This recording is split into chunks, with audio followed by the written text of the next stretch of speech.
ইউসুফ আলাইহিস সালাম কি কুপ্রস্তাব দেওয়া হলো, এটা গ্রহণ করলো না। সেই সমাজে ক্ষমতাসীন নারীর সংখ্যা ছিল দুইজন। কয়জন?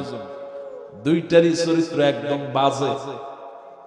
একটা ছিল আজিম সারের স্ত্রী, ওই সময় আর ওই যুগের সর্বশ্রেষ্ঠ সুন্দরী। আরেকজন ছিল বাদশার স্ত্রী, তিনি ছিল আমন পূজারী। একটা ছিল মুশরিক আর একটা ছিল মুনাফিক। ঠিক কি না? এবার ক্ষমতাসীন নারীরা ইউসুফ আলাইহিস সালামকে বলল, অন্দরমহলে প্রধানমন্ত্রীর রুমানিয়া কুপ্রস্তাব দেয়। ইউসুফ আলাইহিস সালাম আল্লাহর পয়গম্বর, তিনি কুপ্রস্তাবে রাজি হয়েছিল নাকি? এই রাজি হলো না কেন? এই জন্য ইউসুফ আলাইহিস সালামের বিরুদ্ধে ট্রাইব্যুনাল গঠন করা হলো, মামলা দেয়া হলো। সেই মামলাটা হলো নারী ধর্ষণের মামলা। বলেন নাউজুবিল্লাহ। নারী ধর্ষণের মামলা দিয়া আল্লাহর নবী ইউসুফ আলাইহিস সালাম ধর্ষণ করল না কেন? ওদের মতো চুরি বদমাশি গুন্ডামি মস্তানি করল না কেন? এই অপরাধের কারণে আল্লাহর নবী ইউসুফ আলাইহিস সালামকে ওরা জেলের ভিতরে আটকে রেখেছে 10টি বছর। কত বছর? এবার বলুন, ইউসুফ অপরাধ করে কি জেল কেটেছে নাকি বিনা অপরাধে জেল খাটছে? ওই ইউসুফের অনুসারী যারা আজও আছে এই সমাজের বুকে, যারা ইউসুফ আলাইহিস সালামের অনুসারী যারা আছে, তাদের অপরাধ একটা, তারা অন্যায় করল না কেন? অন্যায় করলে বেকসুর খালাস পেয়ে যেত। আছে না নাই? বনি ইসরাইলদের কাজের সাথে মিল আছে না নাই? এরপরে আল্লাহ রাব্বুল আলামিন কোরআনুল কারীমের ভিতরে বললেন, কোরআনুল কারীমের ভিতরে জালেম সভ্যতার ব্যাপারে বললেন। এই রকমের জালেম স্বৈরাচারীরা যখন ক্ষমতার মসনদে চলে আসবে, আল্লাহ রাব্বুল আলামিন বলেন, ইন্নাল মুলুকা ইযা দাখালু ক্বরিয়াতান আফসাদুহা। আল্লাহ রাব্বুল আলামিন কোরআনুল কারীমের ভিতরে বলেন, যখন কোন জালিম, কোন স্বৈরাচার, কোন অবৈধবাদী ক্ষমতার চেয়ার পেয়ে যায়, জমিনের বুকে তারা দুইটা নীতি কার্যকর করে। কয়টা? একটা নীতি হলো দেশের বুকে তারা সন্ত্রাসের ত্রাস সৃষ্টি করে। কি করে? আর একটা কাজ হলো ওই দেশের সব থেকে সম্মানিত মানুষগুলাকে তারা অপমান করে, বেইজ্জতি করে, মৃত্যুদণ্ড কার্যকর করে সারে। ঠিক কিনা? কে বলেছেন? কে বলেছেন? আল্লাহ রাব্বুল আলামিন বললেন। এদের উপমা দিতে গিয়ে কোরআনুল কারীমের ভিতরে বললেন, এদের উপমা দিতে গিয়ে আল্লাহ রাব্বুল আলামিন কোরআনুল কারীমের ভিতরে ফিরাউনের সাথে এদের তুলনা করেছেন। কাদের সাথে? শুধু তুলনাই করেন নাই, আল্লাহর বাচন কত সুন্দর। ওলামায়ে কেরাম যারা আছেন ভালো করে বুঝবেন। মোজারের সিগার মানে কি? বর্তমান অথবা ভবিষ্যৎ। কোরআনুল কারীম যখন নাজিল হয় তখন মিশরের ফিরাউন অতীত। মিশরের ফিরাউন কি? অতীত। কোরআন যখন নাজিল হয় ওই সময় যেই মোজারের সিগা ব্যবহার করলেন, এর দ্বারা এই যুগের ফিরাউন গুলার কথা বললেন। তাদের কাজের নীতি আল্লাহ ঘোষণা করে দিয়েছেন, তাদের এজেন্ডা কি হবে? কে বলেছেন?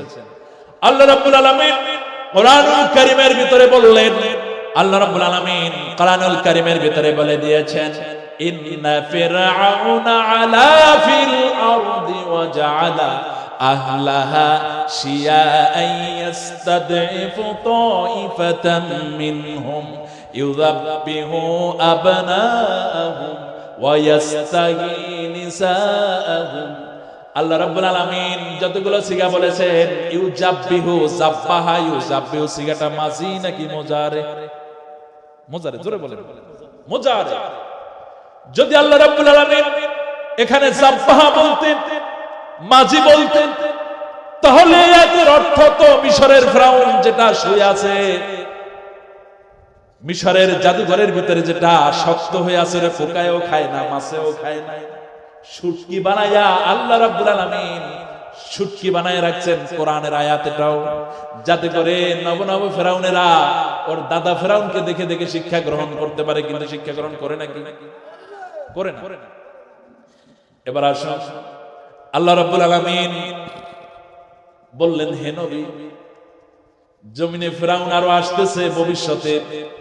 কেন ভবিষ্যতে? আল্লাহ বললেন, ইউযাব্বিহু ইয়াস্তাহি, আল্লাহ রাব্বুল আলামিন যতগুলো সিগা বর্ণনা করেছেন সবগুলা মোজারের সিগা দিয়ে দিয়েছেন। তার মানে এই যুগের ফেরাউন গুলা কোন যুগের? আর একটা সংবাদ আছে, মিশরে যেটাকে আপনারা ফেরাউন বলেন ওটার নাম আসল নাম ফেরাউন না, ওটার আসল নাম ফেরাউন না, ওটার আসল নাম কি কেউ কি জানেন? কেউ জানেন? দ্বিতীয় রামসিস। নাম কি? দ্বিতীয় রামসিস। কিন্তু ফেরাউন হতে হলে এই চারটা গুণের প্রয়োজন হয়।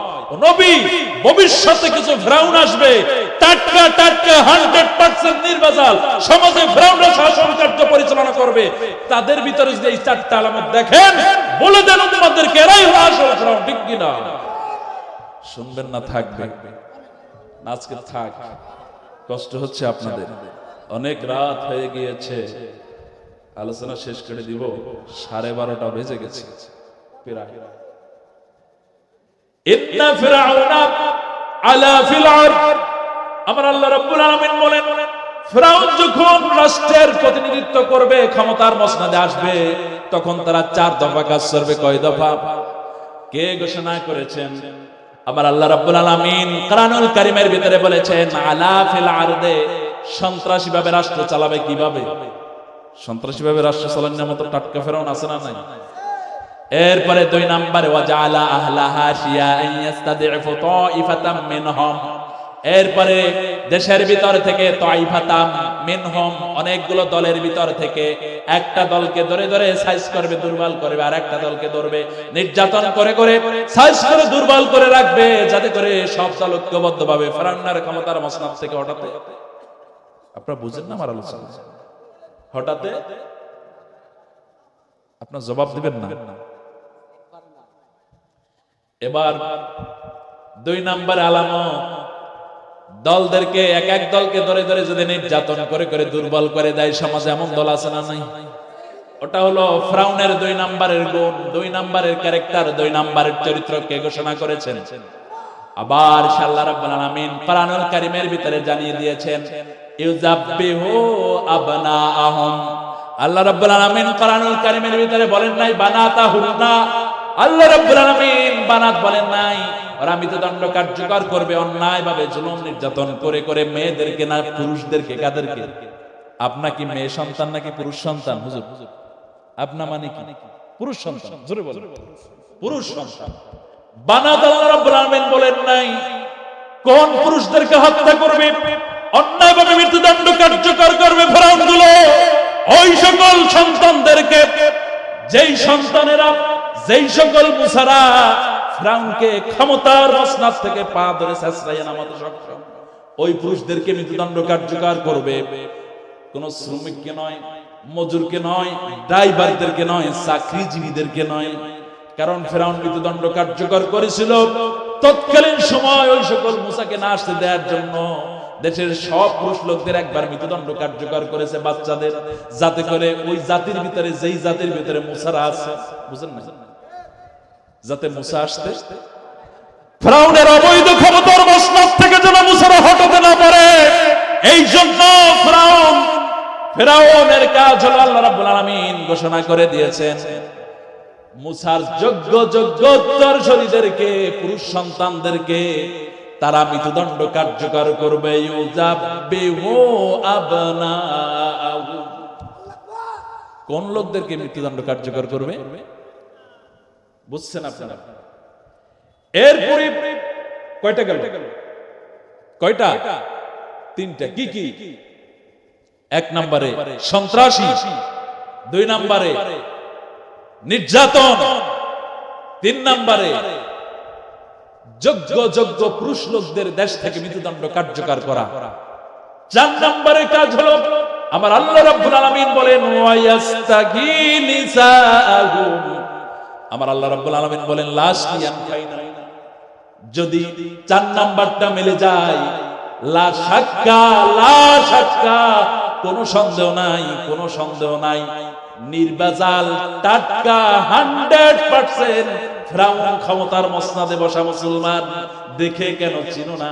আল্লাহ রাব্বুল আলামিন বললেন ওয়ায়াস্তাগিনিসাহুম, যদি নারীদের ক্ষমতায়নের কথা বলে, কিসের কথা?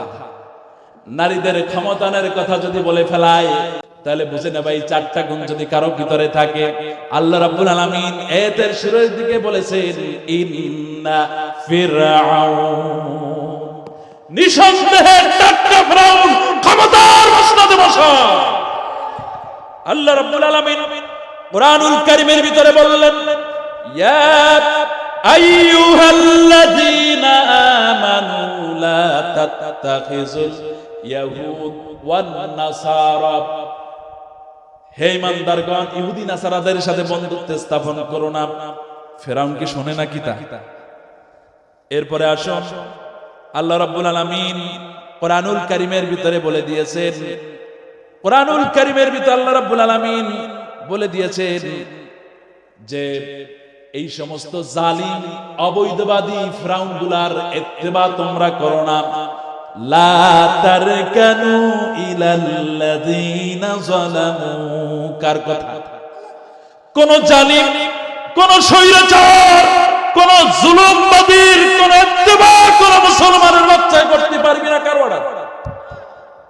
লা তারকানু ইলাল্লাযীনা যালামু, কোন জালিম, কোন স্বৈরাচারের ইত্তেবা যেন কোন মুসলমানের বাচ্চা না করে। কে নিষেধ করে দিয়েছেন? ও মিয়া, নামাজ পড়া ফরজ, নামাজ পড়েন 5 ওয়াক্ত।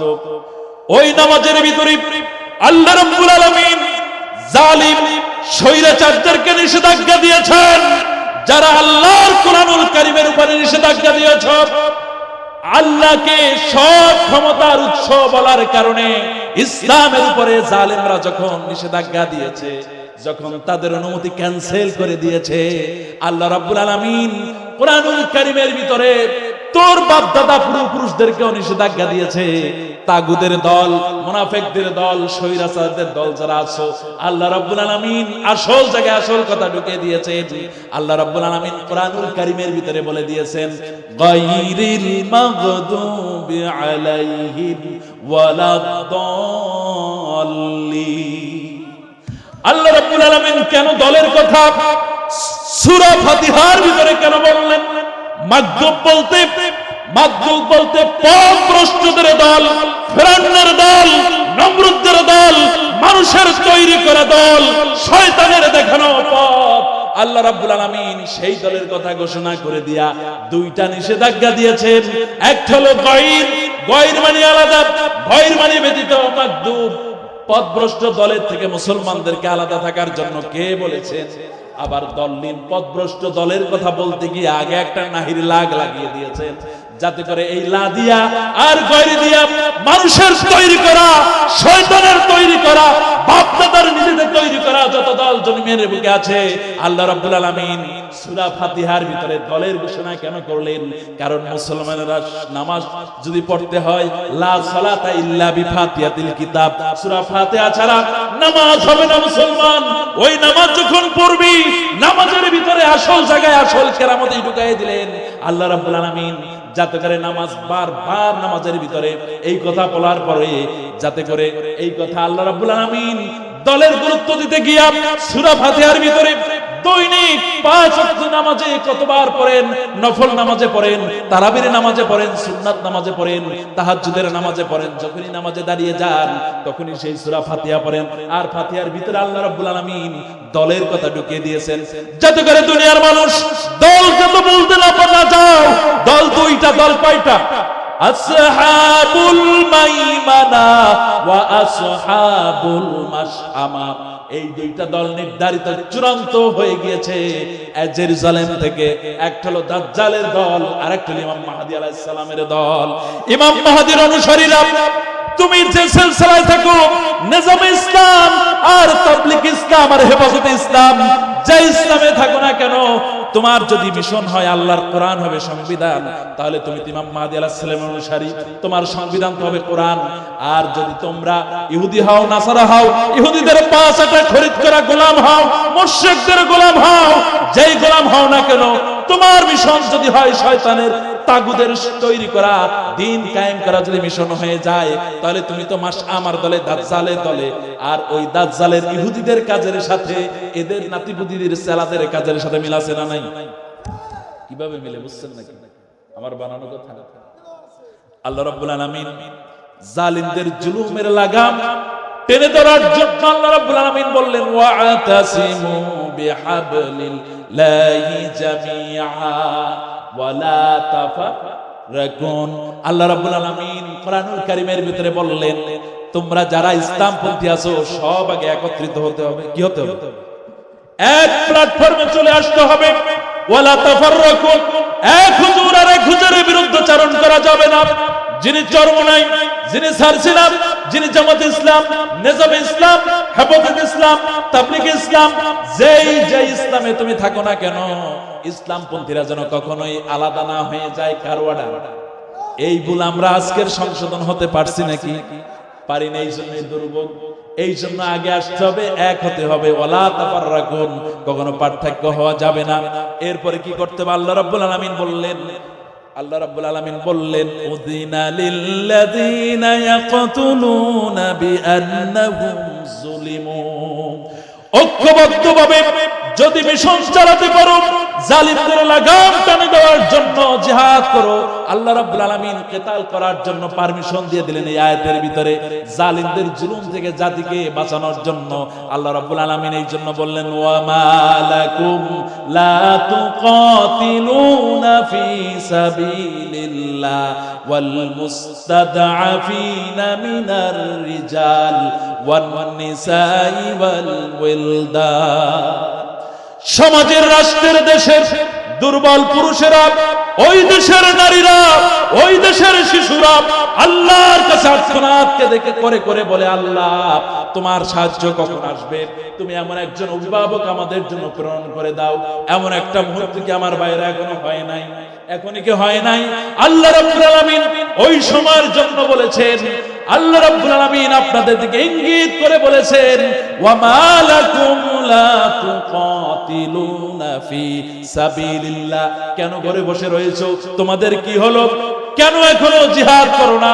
জালিমদের বিরুদ্ধে গোটা পৃথিবীর প্যালেস্টাইনের মুসলমানদের মেরে মেরে শেষ করে দিল, আমার রোহিঙ্গা মুসলমানদের মেরে মেরে শেষ করে দিল, আমার হিন্দুস্তানের মুসলমানদের মুখ সেলাই করে দেওয়া হচ্ছে, আমাদের বাবরি মসজিদ ভেঙে শহীদ করে দিয়া মন্দির নির্মাণ করা হচ্ছে, বাচ্চাদেরকে, মুসলিম বাচ্চাদেরকে জবাই করা হলো।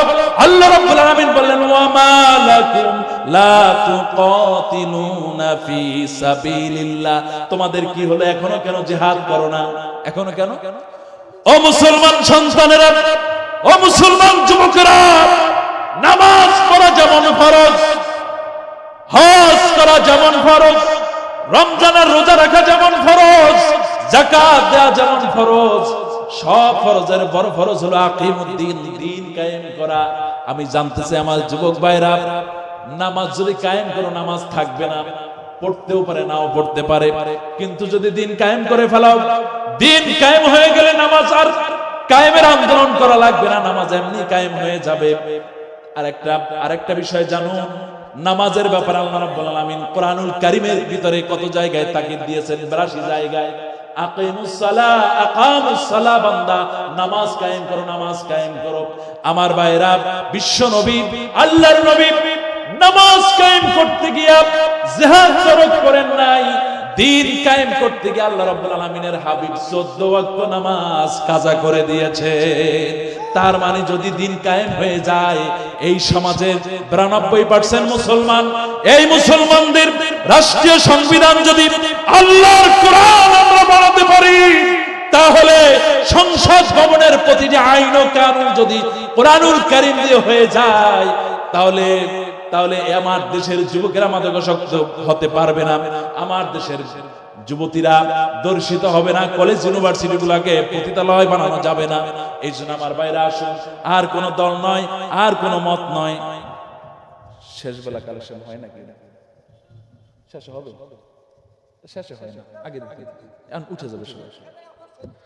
আলোচনা শেষ করে দিব। রাত তো অনেক হয়েছে, বললেই হবে। আপনারা আছেন রাত 12:30 বেশি চলবে? আসুন, কেউ উঠবেন নাই, শেষ করে দিচ্ছি। আল্লাহ রাব্বুল আলামিন কোরআনুল কারীমের ভিতরে বললেন, এই জালেমগুলোর কারণে, এই জালেম সব অসভ্য বেয়াদবগুলোর কারণে যত আযাব আর গজব আসে জমিনে এগুলো ওই স্বৈরাচারগুলোর কারণে আসে। কে বলেছে? আল্লাহ রাব্বুল আলামিন কোরআনুল কারীমের ভিতরে বললেন ফা আরসালনা আলাইহিম রিজজাম মিনাস সামাই বিমা কানু ইয়াযলিমুন। আল্লাহ রাব্বুল আলামিন কোরআনুল কারীমের ভিতরে বললেন জালেম অসভ্যগুলার কারণে আমি আকাশ থেকে জুলুম, আকাশ থেকে আমি গজব আর আযাব প্রেরণ করি। ঠিক কিনা? জালেমগুলার লাগাম যদি টেনে ধরা যাইতো আমার দেশ এত বিপদে পড়তো না। ঠিক কিনা বলেন? এরপরে যারা জুলুম করো ওরা মনে করে জুলুম করে বাইসে গিয়েছে। ইব্রাহিমকে যারা অগ্নিশিখার ভিতরে ফালিয়েছে, আল্লাহর দলকে যারা নিষেধাজ্ঞা দিয়েছে, আল্লাহ ওদেরকেও নিষেধাজ্ঞা দিয়েছেন কি দেয় নাই? চিরতরে নমরুদের দল নিষেধাজ্ঞা হয়েছে। চিরতরে নমরুদ নিষেধাজ্ঞার তালিকা আছে না নাই? নমরুদের উন্নয়ন নমরুদকে বাঁচাতে পারে না, ফেরাউনের উন্নয়ন ফেরাউনকে বাঁচাতে পারে। ইসলামের সাথে, আল্লাহ দ্বীনের সাথে, আল্লাহ দ্বীনের দায়ীদের সাথে বেয়াদবি করার কারণে আল্লাহ তাগুদের দলকে নিষেধাজ্ঞার তালিকায়, ব্ল্যাক লিস্টের তালিকায় ফালিয়ে দিয়েছে। ওদের কোন উন্নয়ন, কোন চক্রান্ত ষড়যন্ত্র কাজে আসছে না। চিরতরে ডাস্টবিনে আস্থা করে নিক্ষেপ হয়েছে। ওদের কোন মান সম্মান, ওদের নাতিপুতিরা ওদের নাম নেয় আছে না নাই? আছে। ওরা মনে করে যে ওয়ালাকিন কানু আনফুসাহুম ইয়াযলিমুন। জালিমেরা মনে করে যে জুলুম করতে পারলেই জিতে গেল। আমার আল্লাহ বলে না, যারা জুলুম করে ওই জুলুমের রেজাল্টটা ওদের ঘাড়েই বর্তায়। ঠিক কিনা বলেন? হয়তো জুলুম করে কোন মর্দে মুজাহিদ কে দেশ ছাড়া করে দিতে পারো, জুলুম করে কোন শাইখুল হাদিসকে কারারুদ্ধ করতে পারো, জুলুম করে গোটা দুনিয়ার সর্বশ্রেষ্ঠ মুফাসসিরকে শহীদ করে দিতে পারো, কিন্তু আল্লাহর পাকড়াও থেকে তোরা বাঁচতে পারবি? কে বলেছেন? যত জুলুম আর স্বৈরাচারী করো এর রেজাল্ট তোদের গাড়ি বর্তাবে। কোরআনুল কারীমের মুফাসসিরের জনপ্রিয়তা আগের থেকে হাজার গুণ নয়, কোটি কোটি গুণ আল্লাহ পাক বাড়িয়ে দিয়েছেন। বুঝে আসছে? এরপর আল্লাহ রাব্বুল আলামিন বললেন লাস্ট ইয়ার ফাইনালি, আকাম যারা করো আসল জায়গায় আসল ধরা কে দিবে? আল্লাহ রাব্বুল আলামিন বলে দিয়েছেন আসল জায়গায় ধরা দিব কে দিবে? আল্লাহ রাব্বুল আলামিন কোরআনুল কারীমের ভিতরে বললেন ইন্নাল্লাযীনা তাওয়াফাহুমুল মালায়েকা যালিমি আনফুসিহিম। আল্লাহ রাব্বুল আলামিন কোরআনুল কারীমের ভিতরে বললেন, কি বললেন? জালেম যখন মরবে, মৃত্যুর সময় যখন তোর গনিয়ে আসবে, মৃত্যুর সময় যখন জালেমগুলার স্বৈরাচারগুলার গনিয়ে আসবে, তাওয়াফাহুমুল মালায়েকা, মউতের ফেরেশতা যখন আসবে তখন জালিম অবস্থায় থাকবে। কি অবস্থায়? আল্লাহ রাব্বুল আলামিন এই জালেমগুলার মৃত্যু ঘটাবে জালেম হালতে। কেন জানেন? কেন জানবেন না? আল্লাহ বলেছেন আমার দিন দিয়ে চলো। উলামায়ে কেরাম তাই বলেছে, এটাকে বাদ দিয়া, তাদের ঠ্যাঙাইয়া, দেশ থেকে তাড়াইয়া, আটকাইয়া, শেষ করে দিয়া, জীবনের তরে ফাইনাল করে দিয়া শয়তানের রাজত্ব যারা কায়েম করেছো তাদের ধরা আল্লাহ দিবে এই জন্য। কারণ জালেম হালতে যদি আল্লাহ ওদের মৃত্যুটা দেয় তাহলে বিনা হিসাবে কোথায় যাবে বলেন তো? বুঝছেন? ঘোষণা কে দিয়েছে? আমার আল্লাহ রাব্বুল আলামিন দিয়েছেন। কারণ ওদের মৌতের সময় জালেম হালতে মৃত্যুটা ঘটানোর দরকার, তাহলে ওরা আসল টেয়ারটা বুঝতে পারবে। এই জন্য আল্লাহ রাব্বুল আলামিনের সিদ্ধান্ত হলো জালেম স্বৈরাচারগুলো যখন মরবে ওরা দেখবেন ওরা ঈমান নিয়ে মরতে পারবে না, ঈমান নসিবে হবে না। জালেম স্বৈরাচার অবৈধ হালতে এরপর মৃত্যুটা ঘটাবে আল্লাহ এই জন্য, যাতে করে পরকালের বিশাল জিন্দেগি চিরতরে ওদের জাহান্নামের চিরতরে আসামি হয়ে যায়, যাতে করে কোনো সুপারিশ টুপারিশ আর করার সুযোগ না থাকে। বিশ্ব নবীর কাছে গিয়ে বলবে, ইয়া রাসূলুল্লাহ, আমরাও তো আপনার উম্মত ছিলাম, আমরাও তো উমরা হজ পালন করতেছিলাম, আমরাও তো যাকাত দিয়েছিলাম, মাঝে মধ্যে তাহাজ্জুদের নামাজও পড়েছিলাম, এগুলো দিয়ে কি আপনার উম্মত আমরা হব না? আল্লাহর হাবিব বলবেন, সৌকান সৌকান লিমান গায়্যারা মিন বাদ, দূর হ শয়তান, এগুলো একটাও আমার উম্মত না। ঠিক কিনা বলেন?